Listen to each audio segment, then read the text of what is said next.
Okay, तो कल के डिस्कशन का कंटिन्यू करते हैं, ठीक है ना। हमने माइक्रोस्कोप पढ़ लिया, ठीक है। आज हम पढ़ेंगे कंपाउंड माइक्रोस्कोप, जो कि सिंपल माइक्रोस्कोप जैसा ही है, लेकिन हम क्या करते हैं इन दिस केस, सिंपल माइक्रोस्कोप में जैसा सिर्फ हमने एक लेंस यूज़ किया था, यहाँ पर हम दो लेंस यूज़ करेंगे और एक लेंस दूसरे लेंस के इफेक्ट को कंपाउंड करेगा। क्या करेगा? मैग्नीफाई कर देगा, इंक्रीज कर देगा। कैसे वो तो तुमको आगे पता चलेगा, ठीक है ना। तो इस कहानी में जैसे तुमको दिख रहा है, this is a very basic diagram of a compound microscope. और ध्यान से देखो, यहाँ पर तुम्हारे पास दो कन्वर्जिंग लेंसेज हैं, biconvex lens, and they are coaxial. Coaxial का मतलब क्या है? They share the same axis. Is that clear? अभी एक लेंस ऑब्जेक्ट की तरफ है, दूसरा लेंस कहाँ पर होगा? आई के पास होगा, ठीक है। समझ में आ रहा है मैं क्या कह रहा हूँ? जो ऑब्जेक्ट के पास है उसको हम ऑब्जेक्टिव बुलाएंगे, और जो आंख के पास है उसको हम क्या बुलाएंगे? Eyepiece. Is that clear? Eyepiece का फोकल लेंथ एफ ई मानते हैं और ऑब्जेक्ट का फोकल लेंथ एफ नॉट मानते हैं। Is that clear? देखो होता क्या है, होता है ऐसा है कि एक ऑब्जेक्ट हमने रखा, यहाँ से एक रे ऑब्जेक्टिव के थ्रू पास कर रहा है, it is passing through the optical centre, it passes undeviated. दूसरा ray parallel to the principal axis will pass through the focus. समझ में आ रहा है नहीं आ रहा? तो यहाँ पर इमेज बनाएगा, let us say A dash B dash. Is that clear? और ये जो इमेज बना, इसके रेस्पेक्ट में ये जो इमेज बनेगा, ये रियल बनेगा और मैग्नीफाइड बनेगा। कैसे बनेगा? Real and magnified. Is that clear? सबको समझ में आया? और हमने क्या सीखा है कि ये जो इमेज बना वो दूसरे लेंस के लिए ऑब्जेक्ट जैसा बिहेव करेगा। Is that clear? और ये जो दूसरा लेंस का जो फंक्शनिंग है, हमने कल के क्लास में जैसे सिंपल माइक्रोस्कोप को लेके स्टडी किया था, ये नेक्स्ट वाला हाफ पूरा सिंपल माइक्रोस्कोप जैसा ही है। सिंपल माइक्रोस्कोप में हम जो ऑब्जेक्ट है वो लेंस के बहुत पास रखते थे। कहाँ पर रखते थे? जो object is kept between the optical centre and the focus of the lens. और वो लेंस उसका कैसे इमेज बनाता है? एक वर्चुअल इरेक्ट और मैग्नीफाइड इमेज बनाता है। अब ये जो दूसरा लेंस है वो वही काम करेगा। क्या करेगा? ये जो इमेज बना, जो कि इसके लिए ऑब्जेक्ट जैसा बिहेव करेगा, इस लेंस को ऐसे पोजीशन किया जाएगा ताकि ये जो तुम्हारा इमेज बना है, जो इस लेंस के लिए ऑब्जेक्ट जैसा बिहेव कर रहा है, it should be found between the optical centre and the focus of the eyepiece. One more time people, ये जो इमेज बना, ये इमेज ऐसा बनेगा ताकि ये इमेज इस आई पीस के ऑप्टिकल सेंटर एंड फोकस के बीच बने, जैसे सिंपल माइक्रोस्कोप में बनता था। तो क्या करेगा ये लेंस इसी एनलार्ज्ड इमेज का और एक वर्चुअल इरेक्ट और मैग्नीफाइड इमेज बनाएगा। यस और no? How will it look like? मैं थोड़ा सा बैक एंड डायग्राम बना देता हूँ क्योंकि it might get a bit difficult. तो पहले इमेज बना देता हूँ, it will make the life easier. A dash, तो इसको ए डबल डैश बुलाता हूँ, इसको बी डबल डैश बुलाता हूँ, ठीक है ना। और मुझे पता है कि अगर ये इमेज है, if this are the refracted rays, उनको अगर मैं पीछे एक्सटेंड करूँगा, they should intersect at the point A double dash. Yes और नो? एक बार इसको बनाने का कोशिश करते हैं। ये एक, ये है ना, और ऐसे करके रिफ्रैक्ट करके निकला है। बोलो समझ में आया नहीं आया? Is that clear? इन दोनों रिफ्रैक्टेड रेज को अगर हम पीछे एक्सटेंड करेंगे, they will intersect at this point A double dash B double dash. और बोलो आँख को क्या दिखाई देगा? आँख को पूछो कि तुम्हारे पास कौन सा रे पहुंच रहा है, आप बोलेगा सर ये दो रेज पहुंच रहा है। तो इसके अकॉर्डिंग मेरे को तो ये दिख रहा है A double dash B double dash. देखो A double dash B double dash is much more magnified. समझ में आया? Is that clear? अच्छा, यहाँ पर और एक बात बता के रखना चाहूँगा, ये तो ऑब्जेक्ट जैसा बिहेव कर रहा है ना, ए डैश बी डैश कैसे बिहेव कर रहा है? ऑब्जेक्ट जैसा। तो यहाँ से ऐसे कर रहे, इमेजिन करो, जो किसके थ्रू पास कर रहा है, which is passing through the optical centre. ऐसा इमेजिन कर सकता हूँ। थोड़ा सा दिमाग को एक बार पॉज कर। ओके, तो मैं ये पॉइंट कह रहा था, फिर से पीपल कम ऑन फोकस। इस लेंस के लिए ऑब्जेक्ट जैसा बिहेव करेगा, राइट। और मैं चाहूँगा कि तुम यहाँ से और एक रे इमेजिन करो जो इसके ऑप्टिकल सेंटर के थ्रू पास कर रहा है ना। इसको अगर हम एक्सटेंड करेंगे, ये भी जाके कहाँ मीट करेगा?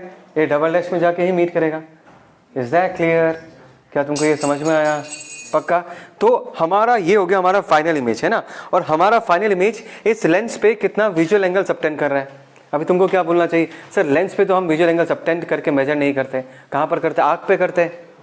और मैंने कल क्या सिखाया था कि हमारा आँख ऑलमोस्ट लेंस के पास ही होता है, समझ में आया? तो लेंस पे जितना विजुअल एंगल होगा आँख पे भी हम उतना ही विजुअल एंगल मानेंगे। Is that clear? तो इसको अगर हम यहाँ पर एक्सटेंड करते ये जो एंगल होगा, लेट अस से दिस इज थीटा, चलेगा? Is that clear? अच्छा एक बार कुछ वैल्यूज लिख लेते हैं। लेट अस से ये जो डिस्टेंस है ये हम क्या लिख सकते हैं? This distance is actually u not, है ना? और ये जो डिस्टेंस है ये क्या होगा? v not. यस और नो पीपल? और लेंस से ये जो है ये इस लेंस के लिए ऑब्जेक्ट जैसा बिहेव करेगा, तो ये क्या होगा? Object distance for the eyepiece. Come on people. और यहाँ से यहाँ तक का जो डिस्टेंस है that will be the image distance for the eyepiece. Is that clear? Come on. ये जो है यहाँ से यहाँ तक का डिस्टेंस क्या होगा? F naught is the focal length of the objective. Yes or no? समझ में आया? अभी you need to understand people कि अगर एक naked eye पे मैं कैपिटल D डिस्टेंस पे इसी ऑब्जेक्ट को रखता है AB, इसका हाइट हमने h माना, यहाँ पर भी हाइट क्या माना? h। ये कितना विजुअल एंगल सबटेंड करता? Theta naught. कितने डिस्टेंस पर रखता मैं आँख से? I would have kept the object at a distance of least distance of distinct vision, capital D, right? So this theta naught is actually the visual angle that is supported by the subtended by the object at the naked eye, subtended by the object at the naked eye. उसका value हम क्या लिख सकते हैं? h by d। And what is the visual angle subtended by the final image at the eye? Is it not theta? Come on people, is it not theta? और यहाँ से हम थीटा का वैल्यू क्या लिख सकते हैं? जनता ध्यान देना, थीटा को हम tan थीटा जैसा ट्रीट कर सकते हैं। ये अगर h है इसको मैं h डैश लिखता हूँ। h dash is the height of the image formed by the objective. और यहाँ से यहाँ तक का जो डिस्टेंस है इसको हम क्या लिख सकते हैं? u ही लिख सकते हैं ना। तो थीटा का वैल्यू अगर हम लिखना चाहें वो होगा परपेंडिकुलर, कितना होगा? परपेंडिकुलर होगा h डैश, और यहाँ से यहाँ तक का डिस्टेंस कितना लिख सकते हैं हम? u ही लिख सकते हैं, राइट पीपल? सबको समझ में आया मैंने क्या कहा? कोई doubt? Sure? Okay, now it's time to find out the expression for magnifying power. So magnifying power is nothing but theta by theta naught. Theta की जगह हम लोग क्या लिख सकते हैं? h dash by u, and theta naught की जगह हम लोग क्या लिख सकते हैं? h ऊपर क्या आ जाएगा? d। ध्यान से देखो जनता, h dash by h into d by u, हाँ है ना? Now can you tell me what is h dash by h? Is it not the height of the image divided by height of the object? Is it not the magnification of the objective? तो इसको हम कैसे लिख सकते हैं in this case? Magnification of the objective into d by ue. And can you tell me what is d by ue? Simple microscope याद है? उसमें d by u क्या होता था? मैग्नीफाइंग पावर होता था। नहीं आया समझ में? वो क्या होता था? Magnifying power. क्योंकि देखो जनता, ये जो सेकंड लेंस है ये तो सिंपल माइक्रोस्कोप जैसा ही बिहेव कर रहा है। पहले वाले लेंस ने सिर्फ इस ऑब्जेक्ट के इफेक्ट को क्या कर दिया? कंपाउंड कर दिया। दिख रहा ही नहीं दिख रहा? देखो मैग्नीफाइंग पावर में d by u ही क्या था? हमने लास्ट क्लास पढ़ लिया था। d by u is actually representing the magnifying power of a simple microscope. यहाँ पर हमने सिंपल माइक्रोस्कोप को असिस्ट किया और एक लेंस के थ्रू। इस लेंस ने क्या किया? m नॉट मल्टीप्लाई कर दिया। m नॉट क्या है? It is magnification. और हमको पता है कि यहाँ पर मैग्निफिकेशन का वैल्यू 1 से क्या है? ज़्यादा है। तो मैग्नीफाइंग पावर क्या हो जाएगा? इंक्रीज हो जाएगा। यस और no? So in this case d by u को हम क्या लिख सकते हैं? m naught into d by u is nothing but the magnifying power of the eyepiece. बोलो ना, this is the magnifying power of the eyepiece. सबको समझ में आया? अच्छा, अभी इस चीज़ को लिखने का अलग अलग तरीका है। जैसे कि ऑब्जेक्टिव का magnification power h dash by h अगर हम लिखते हैं, एक लेंस का मैग्नीफाइंग पावर का और एक फॉर्मूला होता है that is v by u, है ना? इन दिस केस ये मैग्नीफिकेशन किसका है? ऑब्जेक्टिव का है। और अगर हम v बाई u लिखेंगे तो क्या लिखेंगे? v naught by u naught. याद रहेगा ये? तो ये कितना आ गया? v naught by u naught into magnifying power of the eyepiece, in this case is what? d by u, है ना? ये हो गया मैग्नीफाइंग पावर। और हमने सिंपल माइक्रोस्कोप के केस में जो काम किया था उसी काम को फिर से हम रिपीट करेंगे, because there will be 2 cases. The first case is that we will need a magnification, angular magnification when our eye is what? Relaxed. Is that clear? समझ में आया? तो फर्स्ट केस क्या होगा? First case in this case is when final image is form at infinity. अगर final image infinity में बनना है तो ये जो एच डैश या ए डैश बी डैश जो इस आई पीस के लिए ऑब्जेक्ट जैसा बिहेव कर रहा है, that should be present at the focal point of the eyepiece, which means u e should be equal to what? F e, right? So magnification at infinity is equal to v naught by you naught, मैंने लिख दिया, and d by you ई के जगह हम लोग क्या लिख सकते हैं? एफ ई लिख सकते हैं। यस और नो? यस और नो पीपल? कोई डाउट, कोई शक? Right? When second case, when final image is formed at capital D, and what is capital D? At the least distance of distinct vision, है ना? तब अगर मुझे ये VE का वैल्यू क्या चाहिए हमको in this case? Come on people, हमको VE का वैल्यू चाहिए -D। अगर हम साइन के साथ पुट करना चाहे पीपल, बोलो ना, तो यू ई का वैल्यू क्या होगा वो निकालने के लिए I can use the formula 1/v - 1/u is equal to what? 1/f। Come on people, stay with me. 1/v के जगह हमने क्या पुट कर दिया? -d, माइनस माइनस प्लस हो जाएगा, यहाँ पर हमने क्या पुट कर दिया? u e, and focal length के जगह हमने क्या पुट कर दिया? f e। f e क्या है? That is the focal length of the eyepiece. यहाँ पर हमको 1/u e का वैल्यू क्या मिलेगा? 1/fe plus 1/d। बोलो समझ में आई नहीं है? So in this case angular magnification या magnifying power at the least distance of distinct vision is equal to v naught by you naught into d by you E था, d into 1/u e था, तो d into 1/u e के जगह हम लोग ये put कर सकते हैं, that is 1/fe plus 1/D। अंदर डाल देंगे तो क्या मिलेगा? 1 plus D by F E. भूलो मत, 1 plus D by F E हमको पहले भी मिल चुका था सिंपल माइक्रोस्कोप के केस में। कंपाउंड माइक्रोस्कोप में एक नया टर्म इंट्रोड्यूस हो जाता है इसमें। कौन सा term? V naught by you naught, which is nothing but what? Linear. ये एम नॉट क्या? ये लीनियर मैग्निफिकेशन है, कंफ्यूज मत होना रे। ये क्या मैग्निफिकेशन है? Linear magnification. And definitely in this case हमारा जो इमेज बना है that will be larger in size as compare to the object. तो एम नॉट का वैल्यू क्या होगा? 1 से ज़्यादा होगा, तो ओवरऑल मैग्नीफाइंग पावर क्या हो जाएगा? इंक्रीज हो जाएगा। Is that clear? समझ में?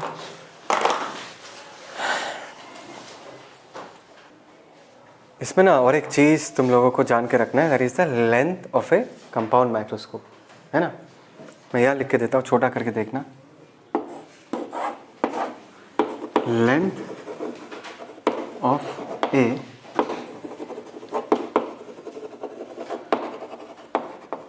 कंपाउंड माइक्रोस्कोप, और एक्चुअली वो क्या है? This is the distance between the objective and the eyepiece, है ना? जैसे कि इस केस में कितना होगा distance? v naught plus u e. Is that clear? जैसे कि इस केस में, फर्स्ट केस में, when the final image is formed at infinity, तो हमने यू ई को हमने क्या माना था? एफ ई माना था, बिकॉज फाइनल इमेज को अगर इंफिनिटी में बनना है, ये कहाँ पर बनेगा? At the focus of the eyepiece. तो यू ई का वैल्यू हमने क्या लिया था? एफ ई लिया था। तो इस केस में अगर तुमको लेंथ ऑफ द माइक्रोस्कोप कोई पूछे वो कितना होगा? V naught plus f e. होगा या नहीं होगा? सेकेंड केस में अगर तुम्हारा फाइनल इमेज कितने डिस्टेंस में बनता है? कैपिटल डी डिस्टेंस में बनता है इस लेंथ से, तो यू ई का वैल्यू कितना होगा? हमने यहाँ पर लिख के रखा है। यू ई को हम क्या लिख सकते हैं? F E into D divided by D plus f ई लिख सकते हैं ना? कम ऑन पीपल, दिखाई दे रहा है ये? Okay, so in this case length of the microscope क्या होगा? वी नॉट प्लस यू की जगह हम लोग ये लिख सकते हैं डी, अच्छा, D f e divided by D plus f e. अच्छा, ये तो समझ में आ ही गया ना? V naught plus u e, जैसा केस होगा उसके अकॉर्डिंग तुमको यू ई का वैल्यू पुट करना है। इन्फिनिटी में है तो यू ई का वैल्यू क्या पुट कर दोगे? F E. अगर कैपिटल डी पे बन रहा है तो यू ई का वैल्यू यहाँ से निकाल के उसमें पुट कर देना, ठीक है? That is called as the length of the compound microscope. समझ में आया? तो हमने सबसे पहले क्या पढ़ लिया, सिंपल माइक्रोस्कोप, अभी हमने क्या पढ़ लिया, कंपाउंड माइक्रोस्कोप। आगे जाके यहाँ पर माइक्रोस्कोप का कहानी खत्म होता है, आगे जाके हम पढ़ेंगे अभी टेलीस्कोप। ध्यान रखना, माइक्रोस्कोप से हम क्या करते, चीज़ों को सामने से देखते, टेलीस्कोप से दूर की चीज़ों को देखते। Is that clear? देखो जैसे कि मैंने कहा, ये टेलीस्कोप से हम दूर की चीज़ों को देखते हैं, राइट। बहुत दूर से कोई रे आएगा, they will be parallel to each other. बहुत दूर से अगर कोई रे आएगा, they will become parallel to each other, right. तो देखो अगर बहुत दूर से कोई रे आ रहा है, दिख रहा है, this two rays are parallel to each other, ये आग पे गिर रहा है, तो what is the visual angle subtended at a naked eye? This will be alpha in this case. Come on people, alpha होगा ना, समझ में आया? श्योर? ओके। सेकेंडली, और एक बात याद रखना कि अगर तुम्हारे पास लेंस है, हमने क्या सीखा था, लेंस पे अगर एक पैरेलल बीम ऑफ रेज गिरता है, वन मोर टाइम पीपल, क्या बोला मैंने, लेंस पे अगर पैरेलल बीम ऑफ रे गिरता है which are parallel to the principal axis, parallel beam of rays which are parallel to the principal axis, after refraction they will meet at the focus, after refraction they will meet at the focus. और मैंने जो यहाँ पर case दिखाया है थोड़ा अलग है। अलग कैसे है? क्योंकि यहाँ पर भी हमने पैरेलल बीम ऑफ लाइट ही कंसिडर किया है, but they are not parallel to the principal axis. है क्या parallel? They are not parallel to the principal axis. ऐसे केस में क्या होता है, ऐसे केस में ये दोनों रेज फाइनली जाके आगे इंटरसेक्ट तो करता है, but they don't intersect at the focus, they intersect at the focal plane. इसका मतलब क्या है, ध्यान से सुनना, कि अगर यहाँ पर फोकस होता, यहाँ पर अगर फोकस है, तो इस फोकस के थ्रू में एक प्लेन पास कर सकते हैं, ऐसा बोलो ना। तो ये जो पॉइंट ऑफ इंटरसेक्शन है, ये कौन से प्लेन में लाई करेगा, ये उसी प्लेन में लाई करेगा जिस प्लेन में फोकस है।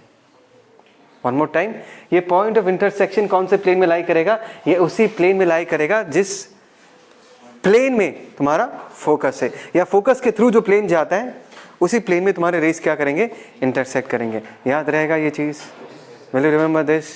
One more time people, parallel beam of rays parallel to the principal axis. After passing through the biconvex lens, they will meet on the principal axis at the focus.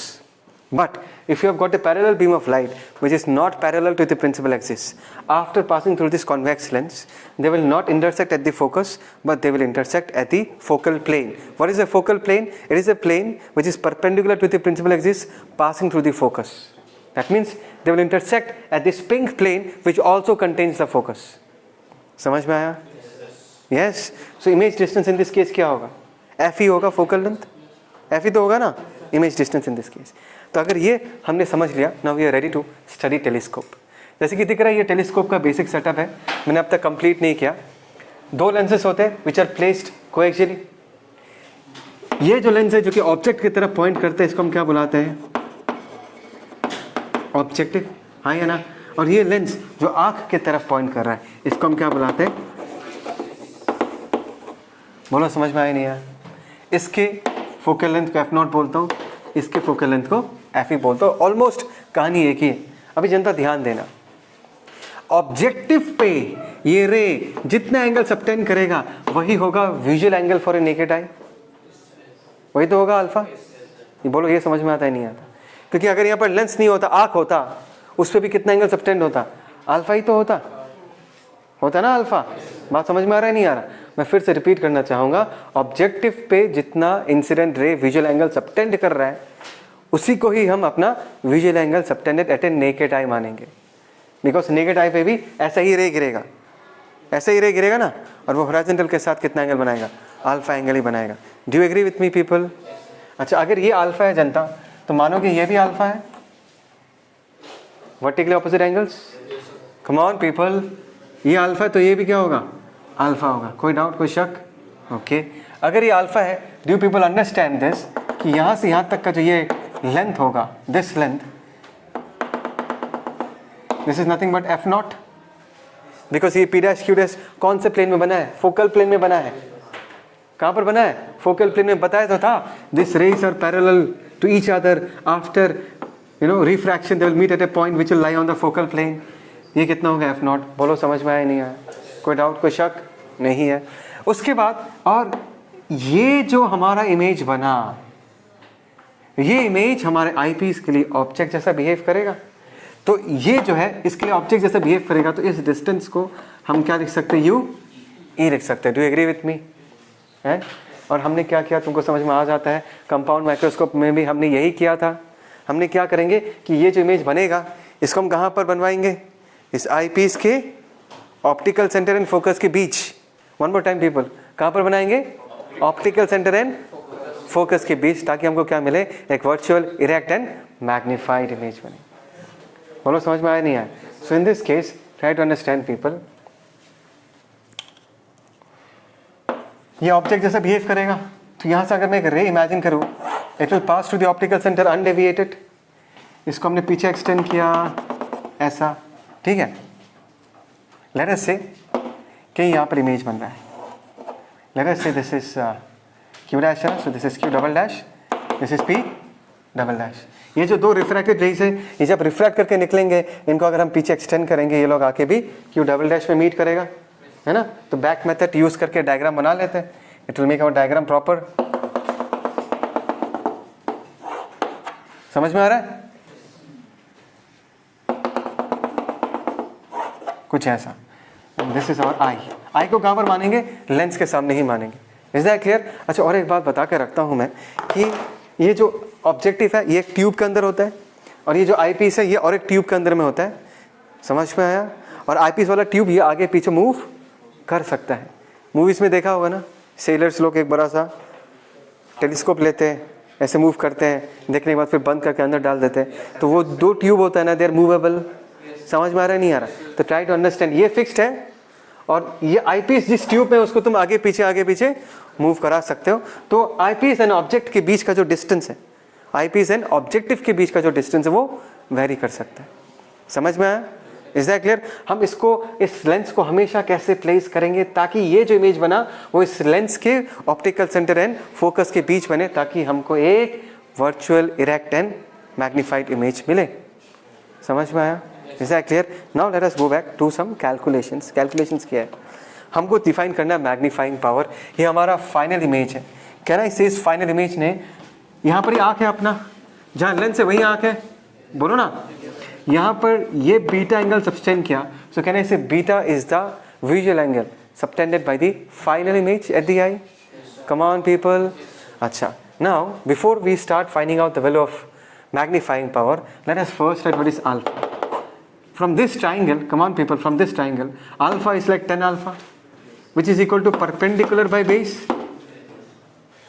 बोलो ना, होगा ही नहीं होगा? Perpendicular divided by what?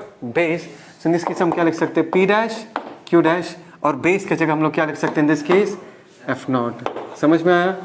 Similarly, अभी हम beta का value निकालते हैं। बीटा का वैल्यू हम इस छोटे से ट्राइंगल से निकालते हैं, है ना। 10 बीटा क्या होगा? परपेंडिकुलर कितना होगा? P डैश, Q डैश, और बेस का वैल्यू हम लोग क्या लिख सकते हैं? U E लिख सकते हैं, है ना। क्योंकि अल्फा क्या है? Alpha is the visual angle subtended at the naked eye. Beta क्या है? It is the visual angle subtended by the final image. Is that clear? Now we are ready to write magnifying power. Magnifying power in this case is equal to what? Beta by alpha. Beta हम क्या लिख देंगे in this case? P dash, Q dash divided by UE, and alpha के जगह हम लोग क्या put कर सकते हैं? P डैश, Q डैश, ऊपर हम क्या लिख सकते हैं? F not. ये कैंसिल आउट हो जाएगा, और ये हो गया हमारा magnifying power F not by UE. बोलो समझ में आया? ऐसे केस में तुमको कोई पूछे, बोलो तो लेंथ ऑफ द टेलीस्कोप क्या है, तुमको क्या बताना है? Sir objective and eyepiece के बीच का जो डिस्टेंस है उसी को ही लेंथ ऑफ टेलीस्कोप बुलाया जाता है. In this case it is equal to F naught plus, correct. फिर और एक केस क्या आएगा? सर हमको रिलैक्स्ड आई से देखना है इमेज को. रिलैक्स्ड आई से अगर देखना है तो this image has to be formed at infinity, which means this object has to be formed at the focal length of the eyepiece. मतलब UE का वैल्यू हम लोग क्या लिख सकते हैं? FE लिख सकते हैं. तो मैग्नीफाइंग पावर फॉर्मूला क्या हो गया? F not by FE. इस केस में लेंथ ऑफ द टेलीस्कोप क्या होगा? F नॉट प्लस UE के जगह हम लोग क्या लिख सकते हैं? FE लिख सकते हैं. Is that clear? फिर से नेक्स्ट केस क्या आएगा? हमको चाहिए magnifying power when this final image इस लेंस से कैपिटल D डिस्टेंस पे बने. कितने डिस्टेंस पे बने? Capital D distance. समझ में आया? अगर ये चाहिए जनता, ध्यान से देखना, VE जो होगा वो माइनस D होगा. Come on people. तो अगर हम इक्वेशन लगाए 1 by VE minus minus plus हो जाएगा 1 by UE that is equal to 1 by FE. तो 1 बाई यू ई के जगह हम लोग क्या लिख सकते हैं, 1/FE plus 1/D। Come on people. और यू ई के जगह हम लोग क्या लिख सकते हैं, FE into D divided by D plus FE। बोलो समझ में आया? So in this case F naught, magnifying power का फॉर्मूला क्या है, यू ई, या F naught into 1/UE। F naught into 1/UE हम क्या लिख सकते हैं, 1/FE प्लस 1/D, राइट। तो क्या मिल जाएगा हमको in this case, F not by FE plus F not by what, D। Is that clear people? बोलो बोलो।